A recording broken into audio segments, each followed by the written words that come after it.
नमस्कार भावांनो, हिंदकेसरी मैदानमध्ये आपलं सर्वांचं स्वागत आहे. तर भावांनो, येणारं मैदान म्हणजे कोरेगाव हिंदकेसरी मैदान आणि या मैदानाची सर्वांना आतुरता लागलेली आहे. तर भावांनो का? तर भावांनो हे मानाचं हिंदकेसरी मैदान आहे, त्यामुळे या मैदानाची सर्वांना आतुरता लागलेली आहे आणि या मैदानामध्ये नक्कीच रती मारुती आपल्याला 100% पळताना दिसणार आहेत. परंतु भावांनो काही नंदी आपल्याला पळताना दिसणार नाही.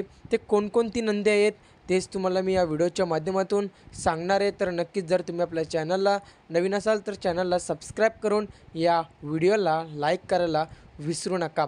तर भावांनो, आपला सर्वांचा लाडका बकासूर. भावांनो, बकासूर आपल्याला 100% पळताना दिसणार आहे. तसंच भावांनो, बकासूरचा भाऊ घोट सर्जा. भावांनो, बकासूरचा भाऊ घोट सर्जा आपल्याला या कोरेगाव हिंदकेसरी मैदानामध्ये पळताना दिसणार नाही. याचं कारण भावांनो, घोट सर्जाला दुखापत झालेली आहे, त्यामुळे आपल्याला घोट सर्जा पळताना दिसणार नाही. तसंच भावांनो, बकासूरचा दुसरा भाऊ तो म्हणजे कारुंडे एक्सप्रेस चिक्या. कारुंडे एक्सप्रेस चिक्या देखील आपल्याला या मैदानामध्ये पळताना दिसणार नाही, अशी अपडेट आतापर्यंत आपल्याला मिळत आहे.